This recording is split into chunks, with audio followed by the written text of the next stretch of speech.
नमस्कार दोस्तों, स्वागत है आप सभी का हमारे YouTube चैनल DK पांडे पर। आज की इस वीडियो में हम बृहस्पतिवार के व्रत की कथा सुनने वाले हैं। व्रत की विधि, उसके महत्व और आपके सभी प्रश्नों के उत्तर का एक वीडियो हमने अलग से बनाकर चैनल पर डाल दिया है, जिसका लिंक मैं आपको डिस्क्रिप्शन बॉक्स में दे दूँगी। आप वहाँ से चाहें तो चेक कर सकते हैं। तो इस वीडियो में हम आपको बृहस्पतिवार की कथा सुनाने वाले हैं, तो वीडियो में बने रहें। तो चलिए शुरू करते हैं। बृहस्पतिवार व्रत कथा का प्रारंभ। बहुत समय पहले की बात है। भारत में एक राजा राज्य करता था। वह अति प्रतापी एवं दानी था। वह प्रतिदिन मंदिर में भगवान दर्शन करने के लिए जाता था और गुरु और ब्राह्मणों की सेवा भी किया करता था।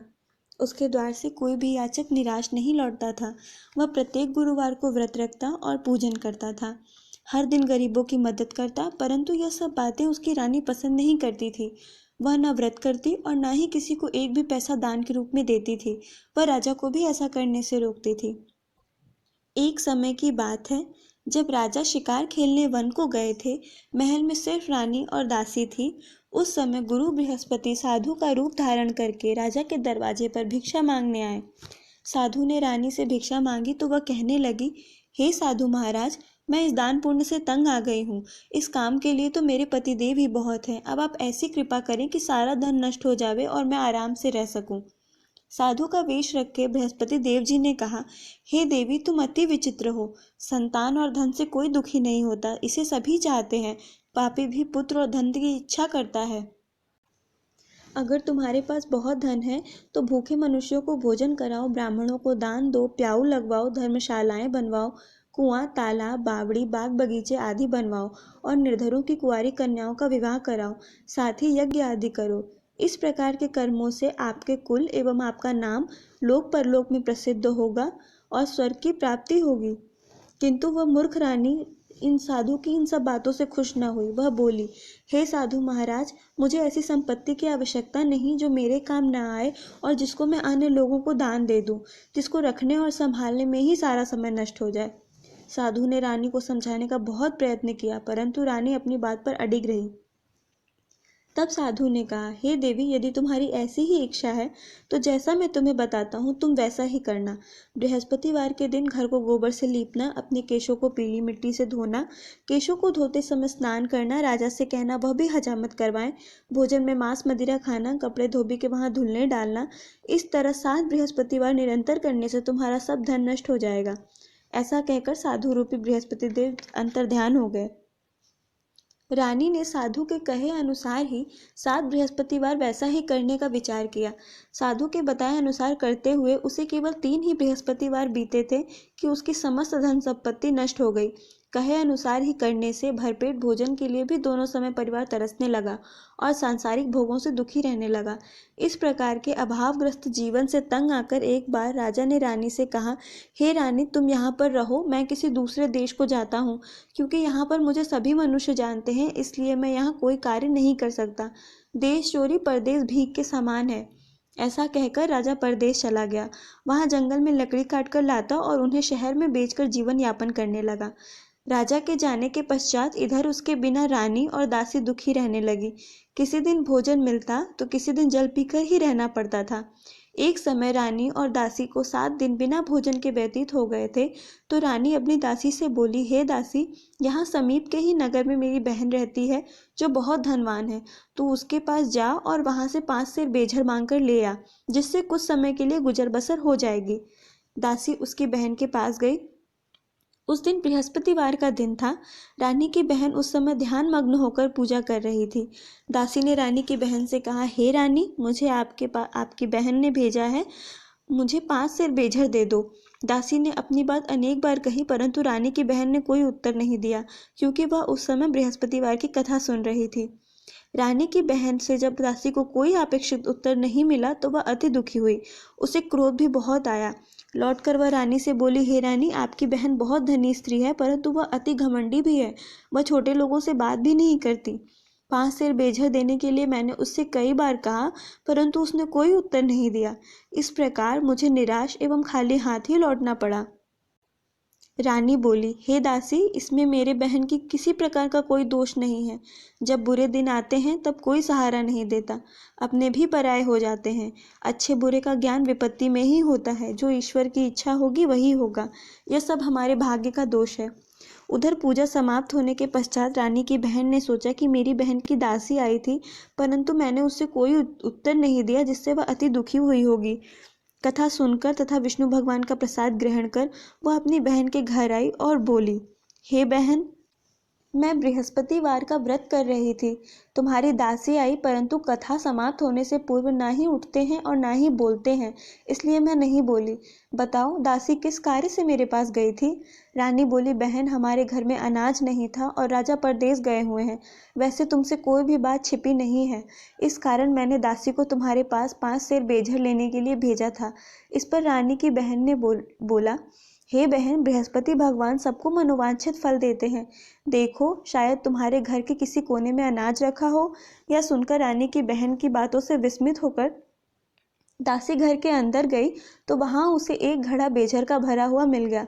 उसे बड़ा आश्चर्य हुआ, क्योंकि उसके अनुसार घर का एक एक बर्तन अन्न से खाली था। उसने बाहर आकर रानी को सारा वृतांत सुनाया। दासी अपनी रानी से कहने लगी, हे रानी, देखो, वैसे भी हमको जब अन्न नहीं मिलता तो वह भी व्रत के समान ही है। अगर इनसे व्रत की विधि और कथा पूछ ली जाए तो बृहस्पतिवार का व्रत हम भी किया करेंगे। और फिर दासी के कहने पर रानी ने अपनी बहन से बृहस्पतिवार का व्रत, पूजन विधि एवं नियमों के बारे में विस्तार से पूछा। उन्होंने बताया, जो बृहस्पतिवार के व्रत में चने की दाल और मुनक्का से भगवान विष्णु का केले की जड़ में पूजन कर दीपक जलाते हैं, पीला भोजन करते हैं, पीला वस्त्र धारण करते हैं और प्रेम पूर्वक बृहस्पति भगवान की कथा सुनते हैं, इस प्रकार से गुरु भगवान उस भक्त से प्रसन्न होते हैं, अन्न, धन और पुत्र देते हैं, मनोवांछित मनोकामना पूर्ण करते हैं। व्रत एवं पूजन की विधि बताकर रानी की बहन अपने घर लौट गई। तत्पश्चात रानी और दासी दोनों ने निश्चय किया कि बृहस्पति देव भगवान का व्रत वे और पूजन वे जरूर करेंगी। 7 दिन पश्चात जब बृहस्पतिवार आया तो दोनों ने व्रत रखा। दासी घुड़साल में जाकर चना और गुड़ बीन ले आई और उसकी दाल बनाकर केले की जड़ में विष्णु भगवान का पूजन किया।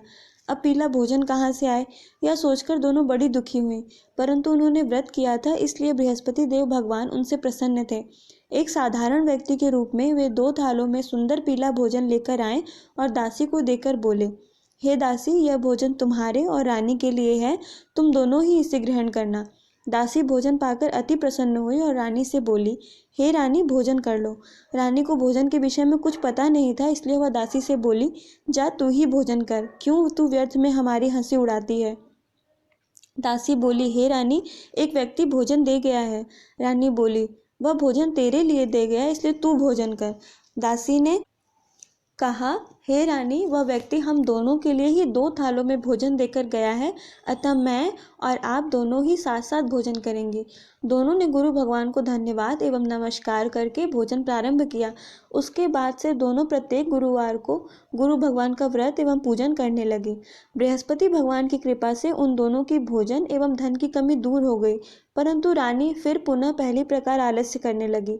तब दासी ने कहा, हे रानी, आप पहले भी इसी प्रकार आलस्य करती थी, आपको धन संभालने और दान देने में कष्ट होता था, इसी कारण सभी धन नष्ट हो गया और हमारी ऐसी दुर्दशा हो गई। अब गुरु भगवान की कृपा से अगर धन मिला है तो आपको फिर आलस्य हो रहा है। बड़े कष्टों के बाद आपने यह धन पाया है, इसलिए आपको दान पुण्य करना चाहिए। भूखे मनुष्यों को भोजन कराओ, ब्राह्मणों को दान दो, प्याऊ लगवाओ, कुआं, तालाब, बावड़ी आदि का निर्माण कराओ, कुंवारी कन्याओं का विवाह कराओ, मंदिर पाठशाला बनवाकर दान दो, धन को शुभ कार्यों में खर्च करो, जिससे आपके कुल का सम्मान बढ़े और आपको स्वर्ग की प्राप्ति हो और आपके पितृ प्रसन्न हो। दासी की बात मानकर रानी ने इसी प्रकार के सद्कर्म करने प्रारंभ किए। इस प्रकार करने से उसका काफी यश फैलने लगा। कुछ दिनों बाद एक दिन रानी और दासी आपस में विचार करने लगी कि न जाने राजा किस दशा में होंगे, उनकी कोई खोज खबर नहीं है। रानी राजा की कोई खबर न पाकर उदास रहने लगी। गुरु भगवान से उन्होंने प्रार्थना की और भगवान ने रात्रि में राजा को स्वप्न में दर्शन देकर कहा, हे राजा, उठ, तेरी रानी तुझे याद करती है, अब अपने देश को लौट जा। राजा प्रातःकाल उठा, वह सोचने लगा कि मैं किस प्रकार रानी के पास खाली हाथ जाऊंगा। मेरे पास तो कुछ भी नहीं है, स्त्री जाति खाने और पहनने की ही साथी होती है। पर प्रभु की आज्ञा मानकर वह अपने नगर को चलने को तैयार हुआ। परदेश में राजा बहुत दुखी रहने लगा था। प्रतिदिन जंगल से लकड़ी बीनकर लाता और उसे शहर में बेचकर अपने दुखी जीवन को बड़ी कठिनाई से व्यतीत करता था। एक दिन राजा दुखी होकर अपने पुराने दिनों को याद करके रोने लगा। तब जंगल में बृहस्पति देव एक साधु का रूप धारण करके आए और राजा से बोले, हे लकड़हारे, तुम इस बियावन जंगल में किस चिंता में बैठे हो, मुझे बताओ। यह सुनकर राजा की आंखों में आंसू भर आए और वह साधु को प्रणाम करके बोला, हे प्रभु, आप सब कुछ जानने वाले हैं। इतना कहकर राजा ने साधु को अपनी समस्त व्यथा सुना दी। तब साधु रूप में गुरु भगवान राजा से बोले, हे राजन, तुम्हारी पत्नी ने बृहस्पतिवार के दिन बृहस्पति देव जी का अपमान किया था, जिसके कारण तुम्हारी यह दुर्दशा हुई। अब तुम किसी भी प्रकार का चिंता मत करो, भगवान तुम्हें पहले से भी अधिक धन प्रदान करेंगे। देखो, तुम्हारी पत्नी ने बृहस्पतिवार का व्रत प्रारंभ कर दिया है। अब तुम भी बृहस्पतिवार का व्रत करके चने की दाल व गुड़ जल के लोटे में डालकर केले का पूजन करो, फिर कथा कहो या सुनो। भगवान तुम्हारी सभी इच्छाओं को पूरा करेंगे। साधु के वचन को सुनकर राजा बोला, हे प्रभु, मुझे लकड़ी बेचने के पश्चात इतना पैसा ही नहीं बचता कि भोजन करने के उपरांत कुछ भी बचा सकूं। मैंने रात्रि में अपनी रानी को व्याकुल एवं व्यथित देखा है। मेरे पास कोई साधन नहीं है जिसका उसका समाचार भी जान सकूं। इसके अतिरिक्त मैं बृहस्पति देव जी की कथा भी नहीं जानता हूँ, जिसे कहकर या सुनकर मैं व्रत धारण करके भगवान बृहस्पति देव का पूजन कर सकूं। साधु ने कहा, हे राजा, तुम किसी भी बात की चिंता न करो। बृहस्पतिवार के दिन तुम्हें नित्य की भांति लकड़ियां लेकर शहर में जाओ। तुम्हें रोज से दुगना धन प्राप्त होगा, जिससे तुम भली भांति भोजन कर लोगे तथा गुड़ एवं चने का प्रसाद खरीद कर बृहस्पति देव जी की पूजा भी कर सकते हो। और बृहस्पतिवार की कहानी इस प्रकार से है। प्राचीन समय में एक बहुत ही निर्धन ब्राह्मण था। उसकी कोई संतान नहीं थी। ब्राह्मण नित्य पूजा पाठ करता ब्राह्मण स्वभाव से दयालु तथा धार्मिक विचारों वाला व्यक्ति था, परंतु उसकी पत्नी बहुत ही मलिनता के साथ रहती थी। वह ना तो स्नान करती थी और न ही किसी देवता का पूजन करती थी। सुबह उठते ही सर्वप्रथम भोजन करती, बाद में घर के अन्य कार्य करती। अपनी पत्नी की ऐसी आदत के कारण ब्राह्मण देवता बहुत दुखी रहते थे। वह अपनी पत्नी को बहुत समझाते, किंतु उसका कोई परिणाम नहीं निकलता। भगवान की कृपा से ब्राह्मण की स्त्री के कन्या उत्पन्न हुई। वह कन्या ब्राह्मण के घर में बड़ी होने लगी। वह बालिका प्रातः काल ही स्नान करके भगवान विष्णु का जप करती, बृहस्पतिवार का व्रत भी करने लगी। पूजा पाठ समाप्त कर पाठशाला जाती तो अपनी मुट्ठी में जौ भरकर ले जाती और पाठशाला जाने के रास्ते में डालती जाती। भगवान बृहस्पति देव जी की कृपा से वो जौ स्वर्ण के हो जाते और लौटते समय उन्हें बिनकर घर ले आती। एक दिन वह बालिका सूप में उन सोने के जौं को फटक कर साफ कर रही थी। तभी उसकी माँ ने उसे देख लिया और कहा, हे बेटी, सोने के जौ को फटकने के लिए सोने का सूप भी होना चाहिए। दूसरे दिन बृहस्पतिवार था। कन्या ने व्रत रखा और भगवान बृहस्पति देव जी से प्रार्थना करके कहा, हे प्रभु, यदि मैंने सच्चे मन से और श्रद्धा पूर्वक आपका पूजन एवं व्रत किया हो तो कृपया मुझे सोने का सूप दे दो। बृहस्पति देव ने उसकी प्रार्थना स्वीकार कर ली। नित्य की भांति वह कन्या जौ फैलाती हुई पाठशाला चली गई। पाठशाला से लौटकर जब वह जौ बिन रही थी तो बृहस्पति भगवान की कृपा से उसे सोने का सूप भी प्राप्त हुआ। वह सोने के सूप को वह घर ले आई और उसमें जौ साफ करने लगी, परंतु उसकी माँ का आचरण फिर भी वैसा ही रहा। एक दिन वह कन्या सोने के सूप में जौ फटक कर साफ कर रही थी। उसी समय अचानक उस नगर का राजकुमार वहां से होकर निकला। कन्या के रूप एवं कार्य को देखकर राजकुमार कन्या पर मोहित हो गया। राजमहल लौटकर राजकुमार अन्न तथा जल त्याग कर उदास होकर लेट गया। राजा को जब अपने पुत्र द्वारा अन्न जल त्यागने का समाचार प्राप्त हुआ तो वह अपने मंत्रियों के साथ वह राजकुमार के पास आए और बोले, हे बेटा, तुम्हें किस प्रकार का दुख है? किसी ने तुम्हारा अपमान किया है अथवा कोई और कारण है तो मुझे बताओ, मैं वही करूंगा जिससे तुम प्रसन्न होगे। राजकुमार ने अपने पिता की बातें सुनी तो वह बोला, आपकी कृपा से मुझे किसी प्रकार का कोई कष्ट नहीं है। किसी ने मेरा अपमान नहीं किया है, परंतु मैं उस कन्या के साथ विवाह करना चाहता हूँ जो सोने के सूप में सोने के जौ को फटक रही थी। यह सुनकर राजा आश्चर्य में पड़ गए और बोले, हे राजकुमार, इस तरह की कन्या का पता लगाकर तुम मुझे बताओ, मैं तुम्हारा विवाह उसके साथ अवश्य ही करा दूंगा। राजकुमार ने प्रसन्न होकर राजा को उस ब्राह्मण कन्या के घर का पता बताया। राजा के आदेश पर मंत्री उस कन्या के घर गए और राजा का आदेश ब्राह्मण को कह सुनाया। कुछ दिन बाद ब्राह्मण की कन्या का विवाह राजकुमार के साथ हो गया। घर से कन्या के विदा होते ही उस ब्राह्मण के घर में पहले की तरह निर्धनता वास करने लगी। अब भोजन के लिए अनाज भी बड़ी मुश्किल से मिलता था। एक दिन दुखी होकर ब्राह्मण देवता अपनी बेटी से मिलने गए। बेटी पिता की ऐसी अवस्था देखकर अत्यंत दुखी हुई और उसने अपनी माँ का समाचार पूछा। ब्राह्मण ने पुत्री को सभी हाल कह सुनाया। पुत्री ने अपने पिता को बहुत सारा धन देकर विदा किया। इस प्रकार ब्राह्मण का कुछ समय सुखपूर्वक व्यतीत हुआ, लेकिन धन समाप्त होने के बाद स्थिति पूर्ववत हो गई।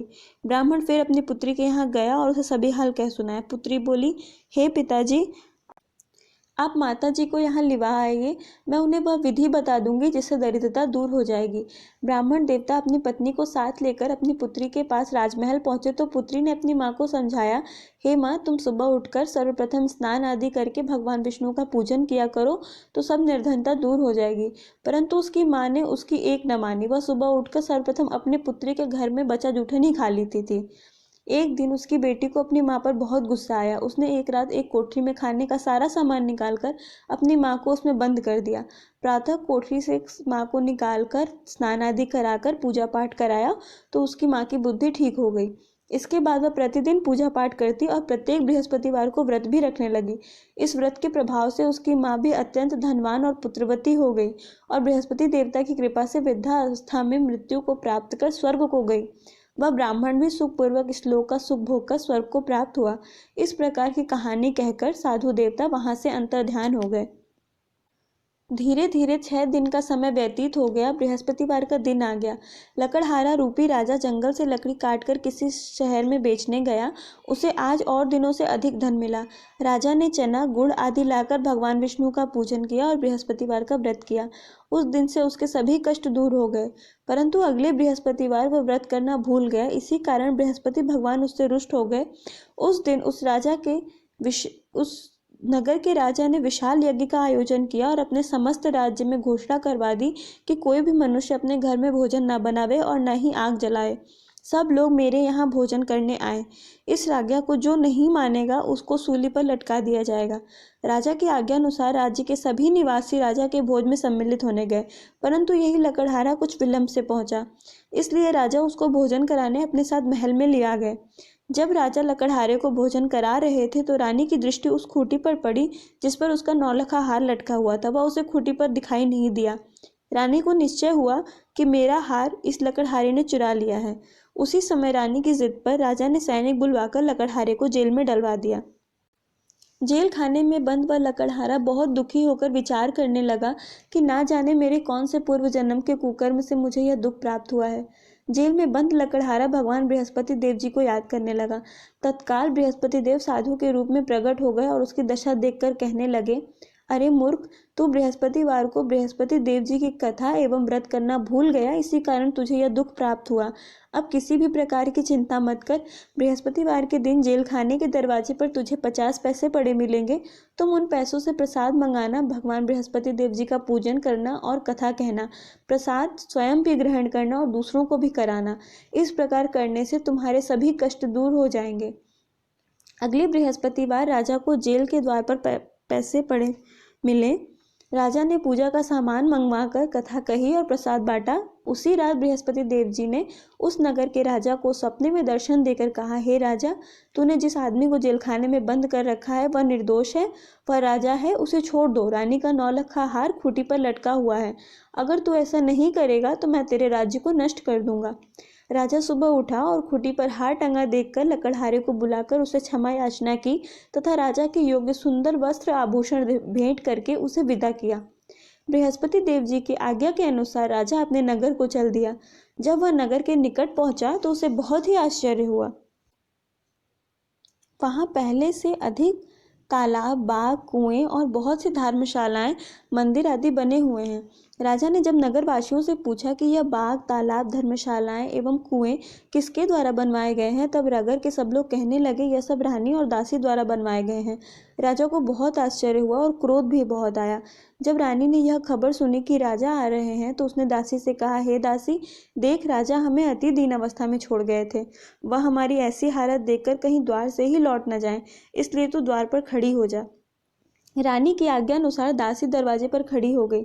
जब राजा आए तो उन्हें अपने साथ महल में लिवा आई।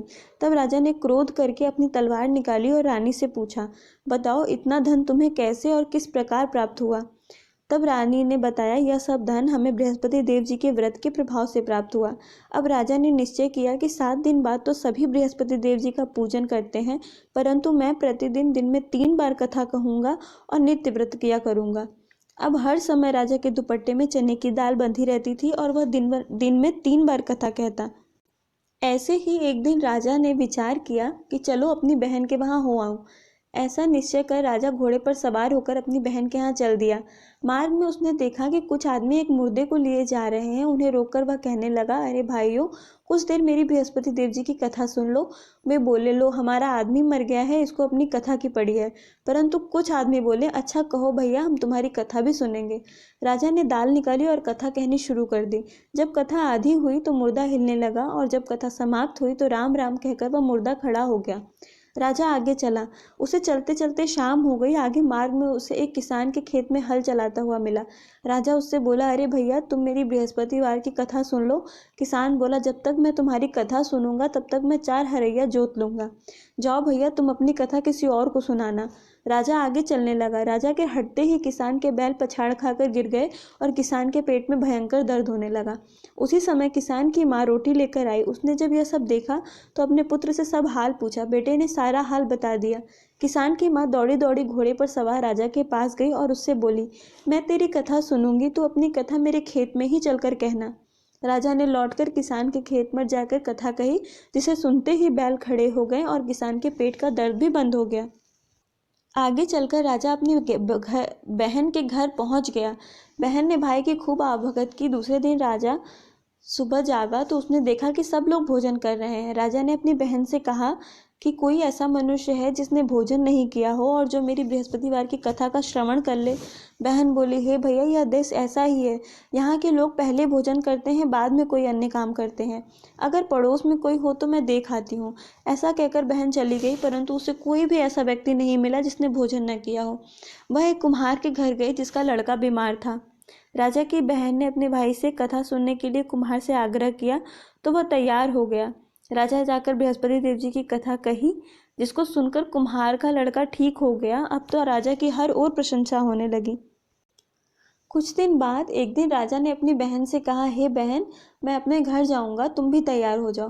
राजा की बहन ने अपनी सास से अपने भाई के साथ जाने की आज्ञा मांगी तो सास बोली, चली जा, परंतु अपने लड़कों को यहीं छोड़ जाना, क्योंकि तेरे भाई की कोई संतान नहीं है।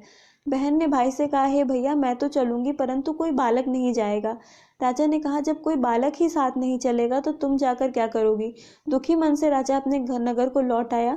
राजा अपनी रानी से बोला, हम निर्वंशी हैं, हमारा मुंह देखने का भी धर्म नहीं है। वह उदास होकर बिना भोजन किए शैया पर लेट गया। रानी बोली, हे प्रभु, भगवान बृहस्पति देव जी ने हमें सब कुछ दिया है, वह हमें संतान भी अवश्य देंगे। उसी रात बृहस्पति देव ने राजा को स्वप्न में दर्शन देकर कहा, हे राजा, उठ, सभी सोच त्याग दे, तेरी रानी गर्भवती है। राजा को यह जानकर अति प्रसन्नता हुई।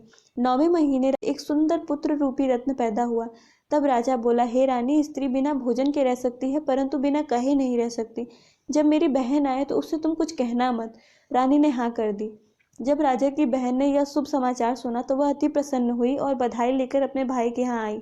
तभी रानी ने कहा, घोड़ा चढ़कर नहीं आई, गधा चढ़ी आई। राजा की बहन बोली, भाभी, मैं इस प्रकार न कहती तो तुम्हें औलाद कैसे मिलती।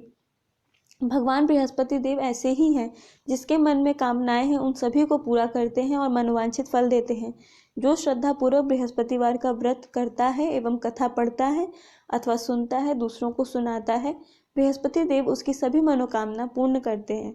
बृहस्पति देव जी उनकी सदैव रक्षा करते हैं।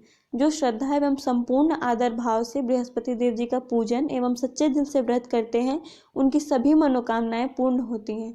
सच्चे मन एवं हृदय से रानी और राजा ने बृहस्पति देव जी की कथा का गुणगान किया। उनकी सभी इच्छाएं भगवान ने पूरी की।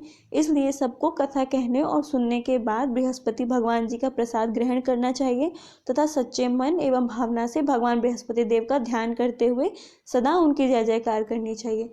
बोलो बृहस्पति भगवान की जय।